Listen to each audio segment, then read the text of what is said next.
자, 우리 모두에게 또한 주시는 말씀도 오늘 고린도후서 12장인데 우리 12장 1절부터 10절까지 말씀 읽어보도록 하겠습니다. 고린도후서 12장 1절에서 10절까지 한 목소리로 읽어보겠습니다. 시작. 무익하나마 내가 부득불 자랑하노니 주의 환상과 계시를 말하리라. 내가 그리스도 안에 있는 한 사람을 아노니 그는 14년 전에 셋째 하늘에 이끌려 간 자라. 그가 몸 안에 있었는지 몸 밖에 있었는지 나는 모르거니와 하나님은 아시느니라. 내가 이런 사람을 아노니 그가 몸 안에 있었는지 몸 밖에 있었는지 나는 모르거니와 하나님은 아시느니라. 그가 낙원으로 이끌려가서 말로 표현할 수 없는 말을 들었으니 사람이 가히 이르지 못할 말이로다. 내가 이런 사람을 위하여 자랑하겠으나 나를 위하여는 약한 것들 외에 자랑하지 아니하리라. 내가 만일 자랑하고자 하여도 어리석은 자가 되지 아니할 것은 내가 참말을 함이라. 그러나 누가 나를 보는 바와 내게 듣는 바에 지나치게 생각할까 두려워하여 그만두노라. 여러 계시를 받은 것이 지극히 크므로 너무 자만하지 않게 하시려고 내 육체에 가시 곧 사탄의 사자를 주셨으니 이는 나를 쳐서 너무 자만하지 않게 하려 하심이라. 이것이 내게서 떠나가게 하기 위하여 내가 3번 주께 간구하였더니 나에게 이르시기를 내 은혜가 내게 족하도다. 이는 내 능력이 약한 데서 온전하여짐이라 하신지라. 그러므로 도리어 크게 기뻐함으로 나의 여러 약한 것들에 대하여 자랑하리니 이는 그리스도의 능력이 내게 머물게 하려 함이라. 그러므로 내가 그리스도를 위하여 약한 것들과 능욕과 궁핍과 박해와 곤고를 기뻐하노니 이는 내가 약한 그때에 강함이라. 아멘. 사람들은 자기에게 자랑거리가 있는 것을 매우 뿌듯하게 여깁니다. 사람에게는 자부심도 있고 또 자긍심도 있고 자존감도 있잖아요. 그 모든 것들이 자랑거리에서 나온다고 할 수가 있어요. 이력서에 쓸 수 있는 학력이나 경력이나 또 자격증 뭐 이런 것뿐만 아니라 실전 경험뿐만 아니고 자기 이미지까지도 사람들은 다 자기를 부각시킬 것을 자랑거리로 삼아서 내세웁니다. 그래서 다른 사람들이 또 이러한 자랑거리를 알아주기를 또한 바라기도 해요. 눈치를 채지 못한다? 그러면 이제 자기가 얘기해서 나는 이런 걸 잘해요 하고 또 서슴없이 말하기도 하죠. 뭐 성격상 못하는 사람들도 있어요. 그런데 그렇다 해서 자랑거리가 숨겨지느냐? 아니에요. 은근히 또 드러나기를 바라고 드러난 후에는 뭐 그런 거 가지고 뭘 그렇게 말씀하십니까 하고 겸손을 떨긴 하지만 안 알아주고 못 알아치면은 은연중에 굉장히 불쾌해질 수도 있어요. 그런 의미에서 바울이 지금 1절의 말씀을 얘기한 걸까? 그죠? 무익하나마 내가 부득불 자랑하노니, 자랑한다 얘기했거든요. 근데 뭔가 조금 이상한 표현이 있습니다. 무익하나마. 아니 자랑을 하는데 뭐가 무익하다? 무익이라는 말이 이런 거거든요. 자랑으로는 모든 어떤 이익도 얻을 수가 없습니다. 그러면 자랑을 하지 말아야죠. 그런데 무익하나마 내가 부득불 자랑한다. 이런 말을 하고 있습니다. 자, 이 먼저 무익하다는 말을 우리가 깊이 생각해 볼 필요가 있어요. 자랑을 해서는 아무것도 얻을 이익이 없다는 것은 사람들이 사실 몰라서 그렇지 자랑거리를 생겨가지고 자랑을 하게 되는 것은 그 사람이 어떤 성공했다는 신호가 아니고요. 위험 신호예요. 자랑하는 순간 위험을 나타내는 빨간불이 삐비비비 하고 이렇게 켜지게 되는 거예요. 자랑은 스스로에게는 교만을 낳습니다. 다른 사람에게는 시기를 낳습니다. 그리고 하나님께는 징계할 거리를 낳는 거예요. 그러니까 이게 결코 좋은 신호는 아니거든요. 뭐 자랑할 의도가 전혀 없이 사는 사람도 있어요. 그럴 사람 이런 잠언의 말씀을 좀 깊이 새겨볼 수 있길 원합니다. 잠언 27장 2절인데 타인이 너를 칭찬하게 하고 내 입으로는 하지 말며 외인이 너를 칭찬하게 하고 내 입술로는 하지 말지니라. 아니 뭔가 특별한 것이 있는데 의도는 없어요. 자랑할 거리가 없어요. 그렇다고 해서 뭐 그것이 끝끝내 숨겨지지는 않을 거 아닙니까? 그런다고 할 때 어떻게 그것을 알릴 것이냐 할 때 하나님은 다른 사람의 입을 통해서 그것을 알리지 네 입으로는 하지 말아라. 지혜를 주시는 거예요. 그러니까 이렇게 스스로 자랑하는 것은 너무나도 무익한 것인데도 왜 사도 바울은 그걸 잘 아는 사람이 이렇게 자랑한다는 말을 했을까?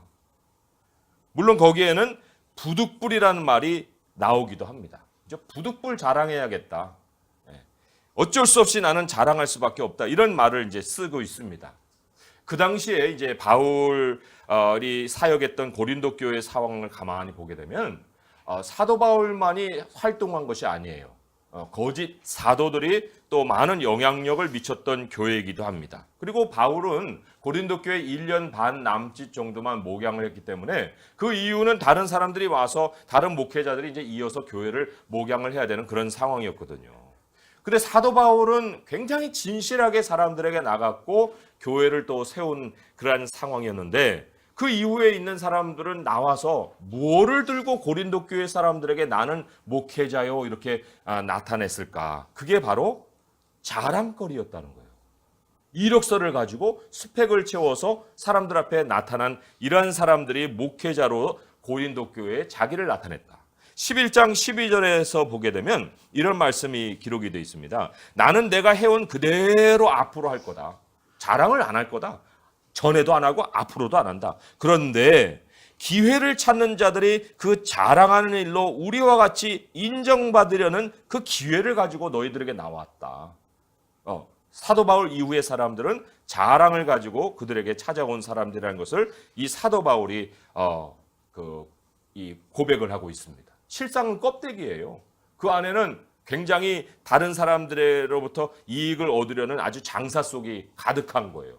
그런데도 이 자랑거리에 고린도 교회가 미혹을 받고 있다는 거예요. 참 희한한 일이죠.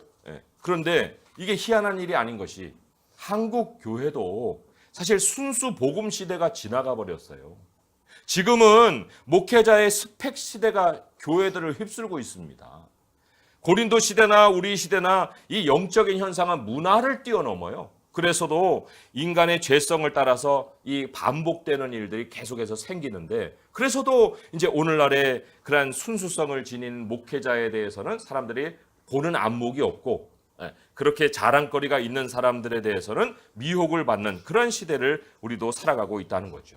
이력서 없이는 순수한 사람도 다른 사람들에게 나는 이런 사람이요라고 내밀 수 있는 통로 자체가 없는 것이 실정인데 그 당시도 그랬다는 거예요. 그래서 사도 바울이 자랑이라는 형식을 통해서 이제 다른 거짓 선지자들과 자기를 비교할 수 있게 해주고 그리고는 그들의 실체를 드러내려고 부득불 하면은 이게 아무것도 없는 것을 그러나 사람들이 거기에 푹 빠져 있기 때문에 부득불 그렇게 그러한 형식을 쓸 수밖에 없었다. 굉장히 영적으로 슬픈 현실이에요. 이거 굉장히 슬픈 현실입니다. 가족들 간에 우리 출석에 모일 때에도 뭐 취직했니? 결혼했니? 뭐 그런 걸 가지고 사람들 앞에 가족들 앞에 나타나야만 사람 대접을 받는 거면 얼마나 슬픈 현실입니까? 그런데 그런 현실이 이 교회만 아니라 우리의 삶에도 지금 파고 들어가고 있지 않습니까? 그런데 사도 바울이 정작 이제 부득불 자랑한다고 할 때 제일 먼저 내세운 자랑거리가 무엇이었는가? 2절의 말씀이에요. 2절의 말씀에 보면은 내가 그리스도 안에 있는 한 사람을 안다. 이거 자기거든요. 자기 자신이에요. 그런데 제3자를 얘기하듯이 내가 그리스도 안에 있는 한 사람을 안다. 그러니까 사도 바울의 의도는 자랑에 있는 것은 아닌데 그런데 정작 자랑을 시작할 때 꺼낸 말이 그리스도 안에 있는 한 사람이에요. 이거 뭐 자랑거리예요? 자랑거리 아니죠. 그런데 그리스도 안에 있는 한 사람, 이거는 우리 그리스도인이 내세울 수 있는 최고의 자랑입니다. 자랑의 시작이자 자랑의 마지막일 수 있어요. 아니 이것보다 더 큰 이 우리 자랑의 고백이 어디 있겠습니까? 이것보다 뛰어날 수 있는 무슨 어떤 자랑거리가 그리스도인들에 있겠냐는 거예요. 사람이 예를 들어서 아무리 선행을 한다 해도 그 선행 가지고 애 못 낳거든요. 마찬가지로 그리스도 안에 있다. 이거 하나님이 낳아주셔야 가능한 일이에요. 이거는 사람이 손댈 수 있는 영역이 아니거든요. 이 사람 하나님이 낳은 사람이에요. 그래서 하나님이 낳았기 때문에 죄가 사해졌고 그리스도 안에 있기 때문에 하나님의 모든 것이 자기 기업이 되었고 이 땅의 것만 아니라 영원한 생명과 영원한 나라가 성령으로 보장된 그런 사람이에요. 그런 사람이 바로 그리스도 안에 있는 한 사람이거든요. 만약에 이러한 너무나도 거룩하고 너무나도 최상의 이 자랑거리 앞에 천한 이력을 하나 붙인다고 생각해 보세요. 예를 들어서 서울대 나온 그리스도 안에 있는 한 사람. 이거 어울리지도 않고요. 웃기지도 않고 하나님을 알기나 하는가? 그렇게 얘기하는 사람? 의심이 가고요. 아주 어리석고 무식하고 아주 값싼 자기소개인 거예요. 그잖아요. 서울대 아니야 뭐 하버드대 나온 그리스도 안에 있는 사람. 그게 무슨 의미가 있습니까? 그 앞에다 그 딱지를 붙이는 게 아무 의미도 없는데 문제는 그런데 이렇게 소개한 사람들에게 사람들이 주목한다는 거예요. 아주 심각한 문제인데. 다른 예를 하나 들어볼까요? 우리가 하나님으로부터 받은 최고의 선물 우리 몸이에요. 그죠? 이 몸으로 하나님이 우리를 창조하셨습니다. 몸 안에 영혼을 담아주셨잖아요. 이 몸은 신비덩어리입니다. 하나님이 우리를 창조하실 때 뭘 걸치고 우리가 태어났습니까? 아니에요. 우리 몸으로 우리 하나님이 세상에 우리를 태어나게 하셨어요. 그런데 지금은 어떻습니까? 사람들. 무엇으로 사람을 평가합니까? 옷이 날개요. 옷이 날개요라는 게 옷만 얘기하는 거예요. 백이 어떻고 가죽 구두가 어떻고 차가 어떤 차를 타고 집에서는 어떤 집에 살고 아니 따지고 보면은 하나님에게서 받은 몸, 엄마가 정말 산통을 통해서 나에게 낳아주신 이 몸, 이거 몸만큼 중요한 게 어디 있어요? 그런데 그 몸은 온데간데 없고 그 몸 위에 걸친 그걸 가지고 사람이 천하니 귀하니 하고 있으니 이게 우리의 사고방식이 얼마나 변질돼도 한참 변질된 거 아니겠습니까? 우리는 어떻습니까? 나는 어떤가? 나는 매일 아침 일어나면서 그리스도 안에 한 사람이란 사실 때문에 너무 내가 자랑스럽고 하나님께 감사하고 그렇습니까? 우리 다시 바울로 돌아옵니다. 바울이 이 얘기를 꺼낼 때는 14년 전에 일을 꺼낸 거예요. 이거는 이제 바울이 그리스도인이 되고 얼마 안 된 한 5, 6년 정도 세월이 흐른 그러한 때의 체험이었다고 볼 수가 있습니다. 그게 세 번째 하늘에 이끌려가는 체험을 했다고 하잖아요. 세 번째 하늘에 이끌려갔다. 이끌려갔다는 거는 나는 하고 싶어 하고 할 수 있는 게 아니었다는 거예요. 하나님이 일방적으로 하나님이 행하신 것이지 본인이 의도하고 계획한 것으로 한 것은 아닌데. 그러니까 영적인 체험이라는 것은 스펙으로 쌓을 수가 없는 거예요. 어떻게 이력서에 영적인 스펙을 쌓습니까? 준비할 수가 없는 것인데. 첫 번째 하늘은 새가 나는 공중입니다. 두 번째 하늘은 해와 달이 돌아다니는 우주 공간을 얘기하는 거예요. 그런데 세 번째 공간은 하나님이 계시는 하늘입니다.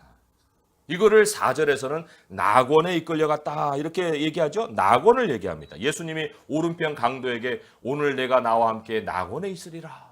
그 낙원이 바로 세 번째 하늘이에요. 그러니까 이 세 번째 하늘은 살아있는 사람이 가는 게 아니고요. 죽는 사람, 죽어서만 갈 수 있는 거예요. 죽어서만 갈 수 있는 거기에 바울이 갔다고 말을 하고 있습니다. 이게 자랑하려고 하는 걸까요? 천만의 말씀이죠. 여기서의 포인트는 4절의 말씀이에요. 그가 낙원으로 이끌려가서 말로 표현할 수 없는 말을 들었으니 사람이 가히 이르지 못할 말이로다. 말로 표현할 수 없다, 가히 이르지 못한다는 것은 사람이 입술을 벌려서 말을 하는 것이 허락되지 않은 것을 들었다는 거예요.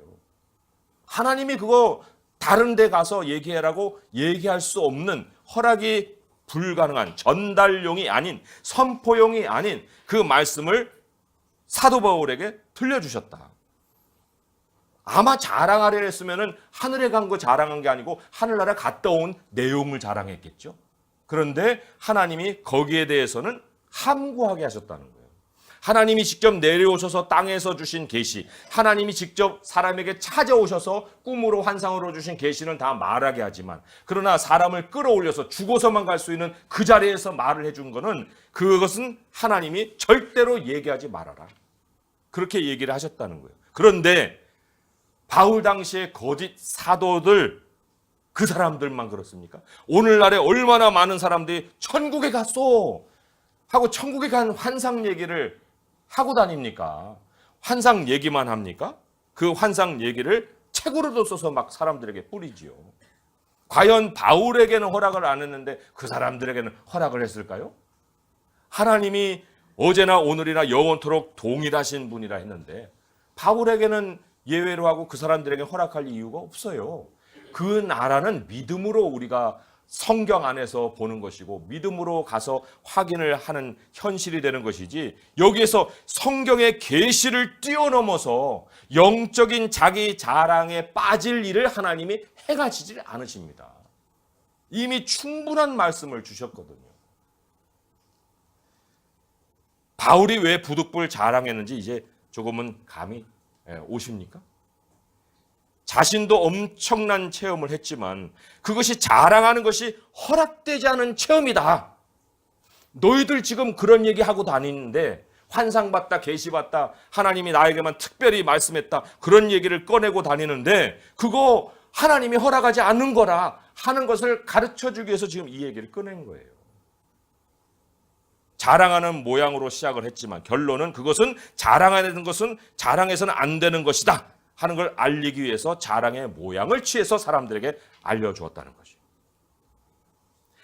아니, 거기에서 들은 얘기를 얘기해도 거짓말 아니에요. 거짓 사도들은 꾸며낸 얘기 때문에 그거 다 하는 족족 거짓이지만 이 바울이 설령 얘기를 꺼냈다 하더라도 그게 거짓이었겠어요? 그거 진리죠.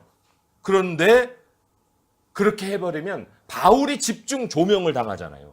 그러니까 집중 조명을 받지 않기 위해서라도 하나님은 그 계시를 허락을 하지 않았다는 거죠.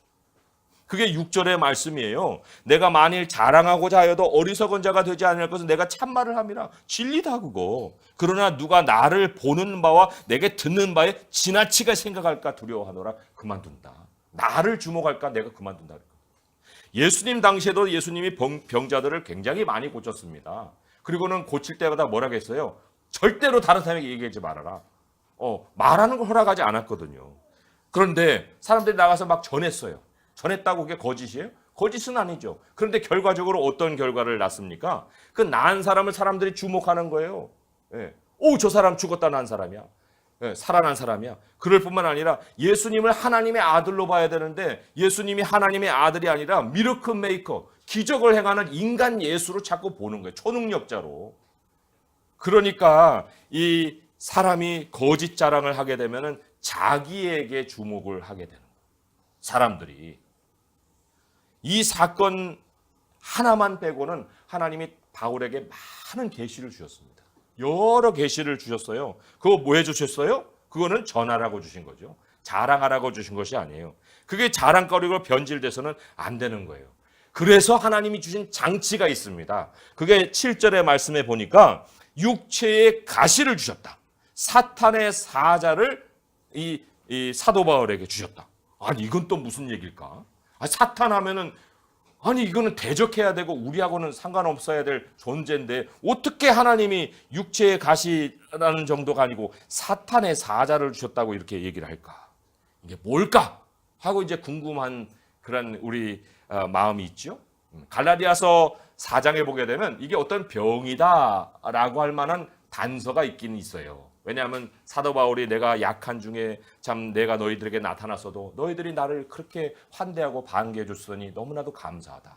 이런 그 고백이 있었거든요. 그런데 어떤 종류의 병으로만 우리가 생각할 것이 아닌 것이 오늘 여기에 사도 바울이 자기의 약함을 말을 할 때 10절에 보면은 능욕과 궁핍과 박해와 곤고를 기뻐한다는 말, 이게 다 다른 사람들로부터 당하는 일이거든요. 민수기 말씀을 제가 찾아서 읽어드릴게요. 민수기 33장 55절에 보게 되면 가시가 뭐냐 하는 것을 조금은 더 구체적으로 가르쳐주는 말씀이 있습니다. 민수기 33장 55절의 말씀, 254쪽의 말씀인데 제가 대표적으로 읽어보겠습니다. 민수기 33장 55절이에요.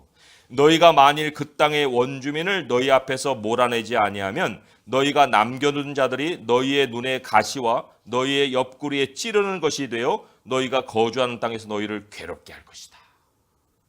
여기 말고도 에스겔서에서 또 반복이 되지만 사람을 괴롭게 하는, 이 핍박하는, 대적하는 이러한 세력을 하나님은 가시요 옆구리에 찌르는 것이라고 표현하고 있습니다.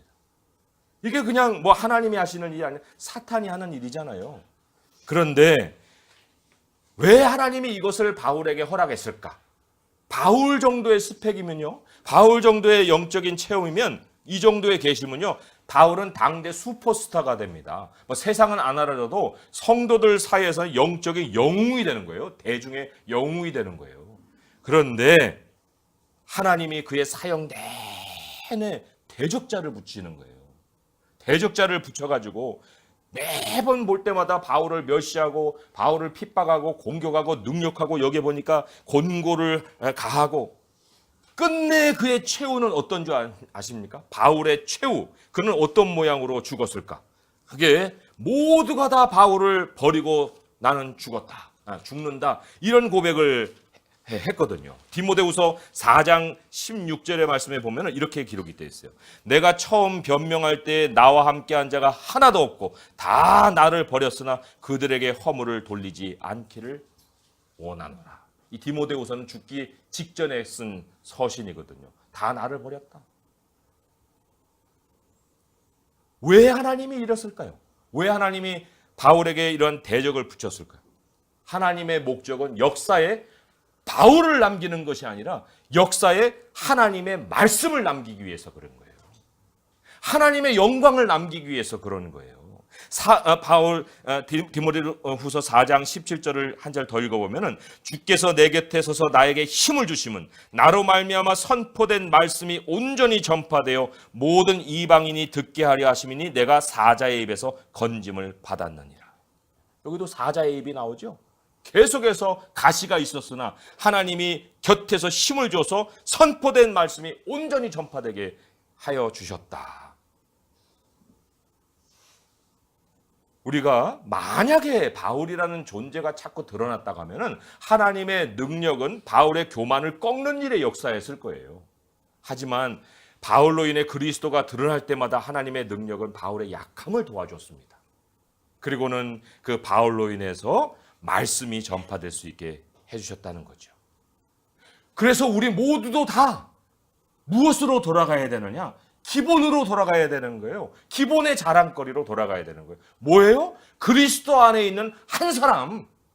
우리의 이름이 없어도 돼요. 그리스도 안에 있는 나 자신, 그리스도 안에 있는 이 한 사람으로 돌아가는 것이 하나님이 인생을 가장 능력 있고 가장 풍요롭게 살 수 있는 길이라고 바울을 통해서 우리에게 오늘 말씀을 해주십니다. 우리는 세상의 이목을 끌기 위해서 온 사람들이 아니에요.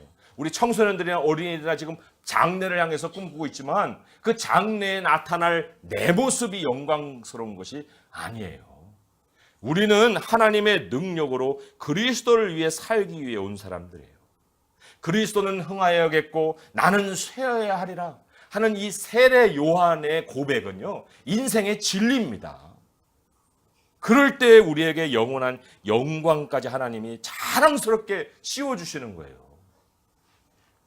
스펙이 가득해서 자랑하는 인생으로 올라가다가 완전히 마지막에 추락하는 인생이 되는 게 우리의 목적입니까? 아니잖아요. 그리스도 안에 한 사람으로 살아야 합니다. 이것이 가장 약한 스펙 같아요. 난 그리스도인이에요. 뭐야 저 사람. 뭐 내세울 걸 내세워야지. 뭐 그리스도인이 뭐 대단하다고 자꾸 내세우고 있어. 내세울 것도 없어요. 우리 스스로가 우리 자신에게 얘기하는 거예요. 나는 그리스도인이야. 나는 하나님의 아들이야. 나는 하나님이 죄를 사해 준 자야. 나에겐 영생이 있고 나에게는 하나님의 나라가 있지 하는 이 가장 연약하게 보이는 스펙을 내 마음속에 품고 살 때 하나님의 능력이 역사하시는 최고의 스펙이 되고 최고의 인생이 되는 거예요. 매 순간 그래서 우리 하나님의 능력으로 체험을 받고 또 우리가 마지막에 그리스도의 보좌로 올라가서 정말 그리스도와 함께 왕노를 할 수 있으려면은 내가 약한 그때의 강함이라. 이러한 고백으로 그리스도 안에 한 사람으로 하나님 안에서 자랑스럽게 살아갈 수 있는 성도들 될 수 있기를 우리 주님의 이름으로 축원드립니다. 기도하겠습니다. 하나님 아버지 감사합니다. 우리 모두는 다 그리스도 안에 한 사람입니다. 하나님, 우리는 우리의 이름을 남기려 온 것이 아니라 우리 그리스도의 이름을 세상에 전파하고 우리의 삶을 통해서 우리 하나님을 높이기 위해서 우리는 한순간 한순간 살아가고 있습니다. 우리의 이름은 생명책에 새겨진 것으로 만족하며 하나님 이름을 우리가 높임을 우리는 삶의 자랑거리로 삼고자 합니다. 아버지 하나님, 우리가 약하지만 우리가 그때에 강하다는 하나님의 진리의 말씀을 늘 기억하게 하셔서 이제 세상이 자랑하는 것으로 자랑하지 않게 하시고 그리스도인 된 것으로 우리의 모든 능력을 삼아 살아갈 수 있도록 하여 주시옵소서. 하나님, 오늘 가족들이 함께 모였습니다. 서로가 너무나도 존귀하고 서로가 너무나도 참 우리가 기도할 때에 하나님 앞에서 하나님 축복하기를 원하는 그러한 우리 모든 사랑하는 자들이 오니 아버지여, 그 모습 그대로 우리가 받고 품고 또 사랑을 마음껏 나눌 수 있는 이 귀한 시간들 되게 하여 주시옵소서. 예수님의 이름으로 감사하며 기도합니다. 아멘.